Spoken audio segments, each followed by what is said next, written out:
ఈ భూమి నుండి రేవంత్ రెడ్డి కన్నుపడిందని తెలంగాణ అసెంబ్లీలో భారత రాష్ట్రపతికి చెందిన తన్నీరు హరీష్ రావు విమర్శల వర్షం కురిపించారు. రేవంత్ రెడ్డి చేస్తున్న ఆగడాలకు అంతు లేకుండా పోతుందని ఆరోపించారు. అసెంబ్లీలో కోకాపేట శారదా పీఠం భూములపై రాష్ట్ర ప్రభుత్వం భరతం పడతామని ఆయన హెచ్చరించారు. శారదా పీఠం అనేది లక్షలాది మంది భక్తుల ఉనికి సంబంధించిన విషయమని ఆయన గుర్తు చేశారు. ఈ అంశంపై కూడా రేవంత్ రెడ్డికి వదనం తప్ప సాధించేది ఏమీ ఉండదని ఆయన ఎద్దేవా చేశారు. తెలంగాణ రాష్ట్రంలోనే అత్యంత ఖరీదైన ప్రాంతమైన గండిపేట మండల పరిధిలోని కోకాపేటలో భూముల వ్యవహారం అత్యంత వివాదాస్పదంగా మారుతుంది. ఇక్కడ దాదాపు ఎకరం 150 కోట్ల రూపాయల నుంచి 175 కోట్ల వరకు ధర పలుకుతున్న నేపథ్యంలో ప్రత్యేకించి గత ప్రభుత్వంలో కేసీఆర్ ముఖ్యమంత్రి ఉన్న సమయంలో కేటాయించిన భూములపై కూడా తరచుగా రాష్ట్ర ప్రభుత్వం, కాంగ్రెస్ ప్రభుత్వం, ముఖ్యమంత్రి ఆధ్వర్యంలో సమీక్షలు జరుగుతుండడం, వివాదాస్పద నిర్ణయాలు కూడా తీసుకోవడం కూడా జరుగుతుంది.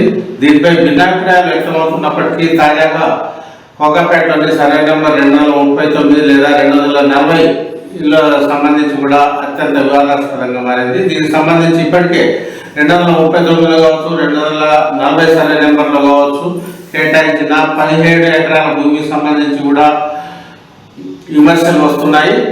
ఆ భూమిలో కోకాపేట ప్రాంతంలో ముఖ్యమంత్రి సమీప బంధువుకు వాళ్ళ అంచెల వర్గానికి 17 ఎకరాల భూమి కేటాయించినట్టుగా విమర్శలు కూడా ఉన్నాయి. వాస్తవానికి అలాంటి ఖరీదైన ప్రాంతంలో క్రషర్ కొనసాగించడం ఏందనే విమర్శలు కూడా ప్రభుత్వంపై ఉన్నాయి. అక్కడ క్రషర్ కూడా తక్షణమే తొలగించడంతో పాటు మొత్తం కేటాయించిన 17 ఎకరాల భూమిని కూడా రద్దు చేయాలని కూడా డిమాండ్ కూడా ఉంది. వాస్తవానికి ఇటీవల ఒక రాజకీయ నాయకుడు తీసుకున్న ఆర్టీఐ సమాచారం ప్రకారం ఆ క్రషర్ కూడా 10 ఎకరాల భూమిని మాత్రమే అధికారికంగా కేటాయించినట్టు కూడా రిప్లై రావడం ఇక్కడ గమనార్హం.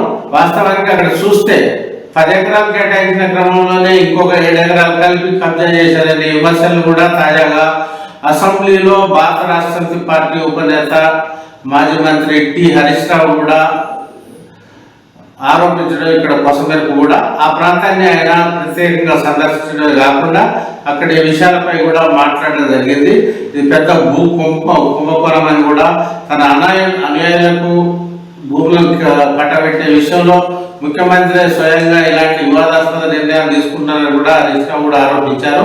ఈ క్రమంలోనే ఆయన శారదా విద్యాపీఠం కేటాయించిన 2 ఎకరాల భూమిని వెనక్కి తీసుకోవాలని ప్రయత్నించడాన్ని కూడా తీవ్రంగా తప్పుపడుతున్నారు. ఇది రాష్ట్ర వ్యాప్త ఉద్యమమే కాకుండా 2 తెలుగు రాష్ట్రాలకు సంబంధించిన ఉద్యమం అంటూ ఆయన స్పష్టీకరించడం కూడా జరిగింది. శారదా విద్యాపీఠం కేటాయించిన భూమి జలమండలికి కేటాయించడంలో అర్థమేమన్నా ఉందా అని కూడా నిలదీశారు.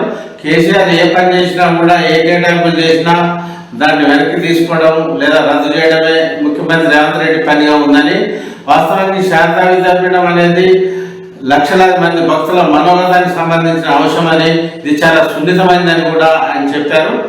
ఇది ఈ నిర్ణయం తీసుకోవడం ద్వారా ముఖ్యమంత్రి డేంజర్ జోన్లోకి వెళ్ళడం ఖాయమని, భక్తుల ఆగ్రహానికి గురిగాక తప్పదని కూడా హరీష్ రావు హెచ్చరిస్తూనే, మరోవైపు 239, 240 సంబంధించి ప్రత్యేకించి 17 ఎకరాల విషయమై నిగ్గు తేల్చాలని ముఖ్యమంత్రి స్వయంగా దీనికి సంబంధించి స్పందించాలని కూడా హరీష్ రావు డిమాండ్ చేశారు.